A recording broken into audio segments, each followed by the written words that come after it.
तो दोस्तों नमस्कार, मैं हूं अनिल और रेसलिंग सुपर धमाल में आपका स्वागत है। तो दोस्तों स्मैकडाउन का शो खत्म हो चुका है और आपको बता दें कि स्मैकडाउन की शो की शुरुआत होती है in memory of Hulk Hogan.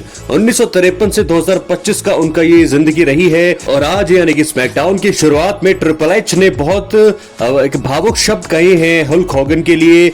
10 belts का काउंट यहां पर दिया गया, सम्मान दिया गया हल्क होगन को, उन्हें याद किया गया। उसके बाद दोस्तों शुरुआत होती है शो की, बहुत सारी चीजें, लेकिन मैं बड़ी बड़ी चीजें आपको बताऊंगा। लेकिन मुझे ऐसा लगता है कि आज का स्मैकडाउन का जो शो है, 10 में से मेरी तरफ से तो 4 पॉइंट्स मिलेंगे। आज के स्मैकडाउन के शो को आप कितने पॉइंट्स देना चाहेंगे, रेटिंग कितना देना चाहेंगे, 10 में से अपनी राय कमेंट बॉक्स में जरूर दें। लेकिन फिलहाल एक मैसिव टीएलसी मुकाबला कंफर्म हुआ है, ऑफिशियल हुआ है समर स्लैम 2025 के लिए। ये एक टैग टीम चैंपियनशिप मुकाबले के लिए आप देख सकते हैं दोस्तों कितनी टीमें हैं, 1 2 3 4 5 6 टीमें हैं। 6 टीमें जो है टीएलसी यानी कि टेबल्स लैडर्स चेयर्स का इस्तेमाल करेगी और वर्ल्ड टैग टीम चैंपियंस जो हैं हवा में यहां पर हेयर में लटकाई होंगी। तो देखना होगा कि क्या यहां पर व्हाइट सिक्स अपने टाइटल को रिटेन कर पाते हैं। मुझे दोस्तों मुश्किल ऐसा लग रहा है क्योंकि जब भी टीएलसी का मुकाबला होता है, बहुत ही बड़ा मुकाबला होता है, तो कोई भी यहां पर किसी के भी जीतने के चांसेस होते हैं। क्या लगता है आपको कौन जीतने वाला है? लेकिन एक बहुत ही बड़ी अनाउंसमेंट हुई है आज स्मैकडाउन में, और आज स्मैकडाउन में कोडी रोड्स भी हमें नजर आए। दोस्तों कोडी रोड्स जो है काफी ज्यादा रिलैक्स लग रहे थे, हालांकि उनको पता है कि समर स्लैम 2025 में बहुत ही बड़ा मुकाबला उनका होने वाला है और वो चाहते हैं कि रियल जॉन सीना को फेस करना। यानी कि क्या अब John Cena baby face turn करने वाले हैं? बहुत बड़े सवाल हैं और लग भी रहा है कि ऐसा होने वाला है, क्योंकि कोडी रोड्स ने तो कह दिया है कि वो रियल जॉन सीना को चाहते हैं समर स्लैम 2025 में। तो क्या जॉन सीना का टर्न फेस होगा? दोस्तों ये तभी होगा जब कोडी हील बनेंगे। जब कोडी हील बनेंगे तभी जॉन सीना जो है फेस टर्न करने वाले हैं और मुझे लगता है ऐसा होने वाला है, ऐसी प्लानिंग जरूर है। फिलहाल अभी कोडी रोड्स तो है बेबी फेस के किरदार में आपको नजर आ रहे हैं, लेकिन समर स्लैम 2025 नाइट 2 के मेन इवेंट एंड होते होते हमें कोडी हील टर्न में भी दिख सकते हैं। तो वहां से जॉन सीना का जरूर बेबी फेस टर्न हमें देखने को मिलेगा। क्या है आपकी राय? अपनी राय कमेंट बॉक्स में आप जरूर दें। आज स्मैकडाउन में दोस्तों एक ही चीज सबसे बढ़िया मुझे लगी, जेकब फाटू का सेगमेंट बढ़िया लगा उनके बीच। उसके बाद जो है द मिज ने दखल दिया, मिज ने भी वापसी करी है। आज वो टाइम के बाद उनका और जेकब फाटू का मुकाबला हुआ जिसमें आराम से जीते जेकब फाटू। और जो एक ब्लड लाइन की जो कहानी है दोस्तों, ये जो है बहुत ही लंबी मुझे लगता है खींचना चाहती है डब्ल्यूडब्ल्यूई, और मुझे लगता है जब तक कि रोमन रेंस या जिला फाटू वापस साथ ना दे यहाँ पर जेकब फाटू का। लेकिन आज बहुत ही एक खतरनाक चीज हमने देखी, मिज आते हैं, मिज बहुत गुस्से में बोलते हैं यहाँ पर जेकब फाटू को, एक स्लैप में उनको मारते हैं दोस्तों, एक चाटा सा मारते हैं जेकब फाटू को। हालांकि जेकब फाटू ने उस टाइम तो कुछ नहीं किया, लेकिन उन्होंने कहा कि चलिए आपको मैं रिंग में देखता हूं। तो रिंग में उन्होंने देखा भी, और जेकब फाटू दोस्तों एक बेबी फेस के किरदार में अच्छे लग रहे हैं, उनको सपोर्ट बहुत ज्यादा मिल रहा है।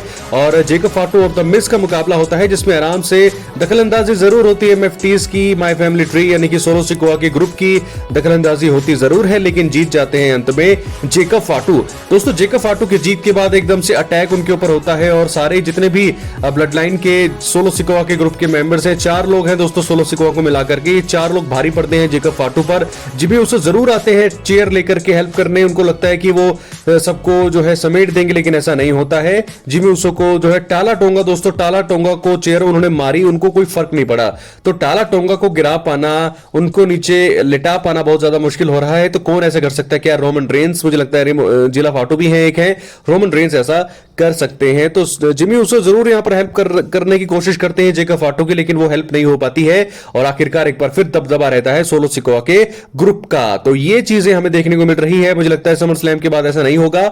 समर स्लैम 2025 जब खत्म होगा उसके बाद रोमन रेंस जरूर ज्वाइन करने वाले हैं जेकब फाटू को, ये तो मुझे कंफर्म लग रहा है दोस्तों, क्योंकि अगर रोमन रेंस नहीं आते यहां पे तो जरूर कोई ना कोई आज आ ही जाता, लेकिन नहीं आया। तो आप यहां से समझ सकते हैं कि रोमन रेंस और शायद जिला फाटू लग रहा है मुझे, जिला फाटू भी आ सकते हैं। लेकिन दोस्तों जिला फाटू से पहले मुझे लगता है कि जे उसो जो है पहले से ही है ब्लड लाइन में, तो जे उसो रोमन रेंस जो भी समर स्लैम 2025 में लड़ेंगे वो आएंगे यहां पर। लेकिन फिलहाल आपको बता दें ये स्टील केज मुकाबला बहुत तगड़ा होने वाला है, जेकब फाटू वर्सेस सोलो सिकोआ। कौन जीतेगा, जेकब फाटू या फिर सोलो सिकोआ? अपनी राय कमेंट बॉक्स में जरूर दें। लेकिन दोस्तों एक एलए नाइट मिस करेंगे समर स्लैम 2025 का इवेंट, एक उभरते हुए सुपरस्टार, इनको कोई मैच नहीं मिला है, बहुत दुख की बात है। एलए नाइट नहीं होंगे। जूलिया जो इस समय यूएस चैंपियन है वो भी अब तक तक मैच कार्ड का हिस्सा नहीं है और मैच कार्ड आ गया है, मैं आपको बताने वाला हूं। इसके बाद आगे बेली भी नहीं है समरस्लैम 2025 को, इन्होंने रेसलमेनिया को भी मिस किया था। तो आज का स्मैकडाउन जब खत्म हुआ, ऑफ एयर हुआ, तो बेली भड़की हुई थी।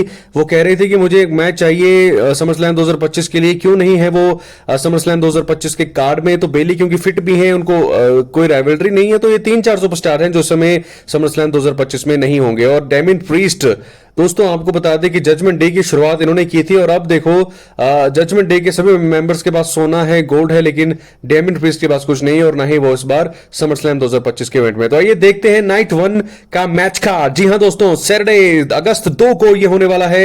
ये मुकाबले होंगे रॉक्सन परेज और Raquel Rodriguez versus Alexa Bliss और शार्लेट फ्लेयर। ये है पहला मैच।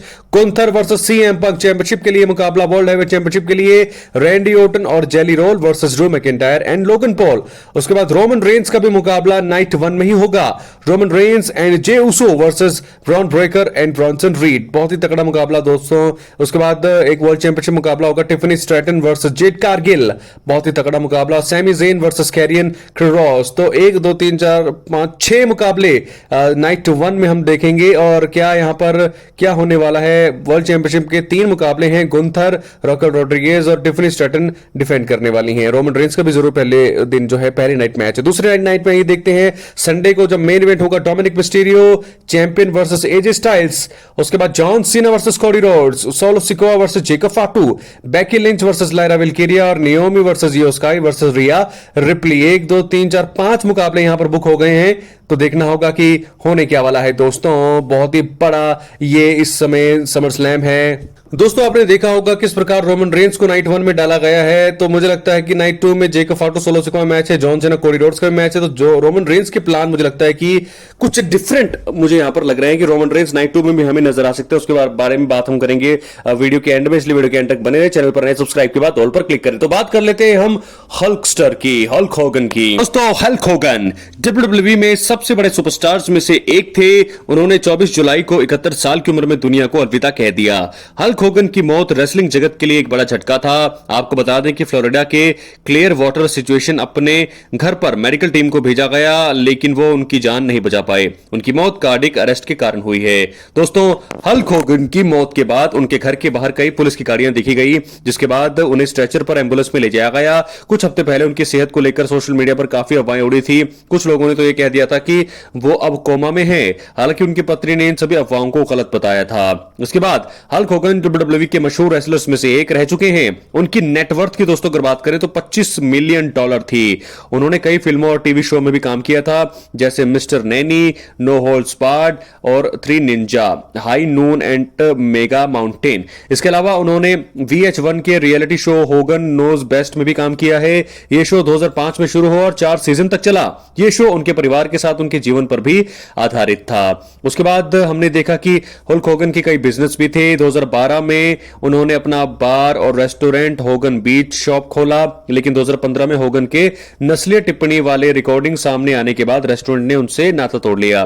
WWE चैंपियन ने क्लियर वाटर और ऑरलैंडो में होगन बीच ब्रांड के रिटेल शॉप भी खोले।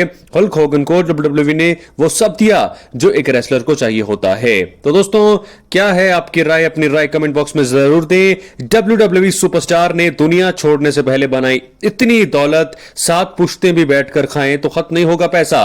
$25 मिलियन कमाल धमाल हल्क होगन। तो दोस्तों क्या लगता है आपको, क्या आज के बाद जो है जब हमने देखा हल्क होगन को, इतने बड़े सुपरस्टार, उनकी जो श्रद्धांजलि है, जो राइवलरी रही, इतने बड़े बड़े सुपरस्टार जिनको आदर्श मानते हैं और इतना कुछ आज जो WWE हम देखते हैं वो इन्हीं की बदौलत है। तो ऐसे में दोस्तों मेरी तरफ से rest in peace brother Hulk Hogan. तो चलिए दोस्तों बात कर लेते हैं अब हम मेन इवेंट की। रोमन रेंस और जे उसो यहां पर टैग टीम मैच में भिड़ने वाले हैं ब्रॉन ब्रेकर और ब्रॉनसन रीड से। ये राइवलरी बहुत ही जबरदस्त चली है जब से रोमन रेंस ने वापसी करी है, लेकिन अब देखना होगा कि किस प्रकार समरस्लैम 2025 में इनके मैच की एंडिंग होती है। अगर सेथ रॉलिंस आएंगे तो यहां पर रोमन और जे उसो को हार का सामना करना पड़ सकता है, लेकिन अगर सेथ रॉलिंस या किसी का भी दखल नहीं होता इस मुकाबले में, तो यहां पर आप देख सकते हैं रोमन रेंस और मेन इवेंट जे उसो की जीत। तो अगर दखल अंदाजी होती है इस मैच में किसी की, या फिर सेथ रॉलिंस आते हैं या कोई भी अगर आता है बीच में, तो मुझे लगता है कि यहां पर रोमन की हार होगी अगर दखलंदाजी नहीं होती है। रोमन रेंस यहां पर इस मुकाबले को जीतने वाले हैं, लेकिन कुछ भी हो सकता है, ये रेसलिंग है। WWE का प्लान अगर नेक्स्ट 2 मिनट में या कभी भी आखिर के 2 मिनट में भी चेंज हो जाता है, तो ऐसे में ये बहुत ही बड़ा मुकाबला होगा। हम सभी चाहते हैं रोमन रेंस जीते, लेकिन नाइट 1 में उनका मुकाबला है, तो ऐसे में समरस्लैम 2025 के बाद दोस्तों वो ब्लड लाइन वॉर गेम्स में जो है शिफ्ट हो जाएंगे। रोमन और जे उसमें मुझे लगता है दोनों ही जाने वाले हैं यहां पर जेकब फाटू और जिमी की हेल्प करने के लिए, और bloodline civil war games मुकाबला हमें देखने को मिलने वाला है। तो यहां पर तो फिलहाल जीत होनी चाहिए रोमन और जे की ही, लेकिन अगर कुछ प्लान होंगे, सेथ रॉलिंस की वापसी अगर करनी होगी WWE को, तो जरूर यहां पर मैच हार सकते हैं रोमन और जे ऊसो। क्या है आपकी राय, अपने कमेंट बॉक्स में जरूर दें, और अगर आप चैनल पर नए सब्सक्राइब करने के बाद ऑल पर क्लिक करें, क्योंकि ये फ्री है और यहां आपको हर प्रकार की रेसलिंग जगत से जुड़ी हुई तमाम जानकारी मिलती रहेंगी। इसलिए वीडियो को लाइक करें, शेयर करें, सब्सक्राइब करें दोस्तों, एक्टिव रहें चैनल पर। मिलते हैं अगली वीडियो में, बहुत बहुत धन्यवाद।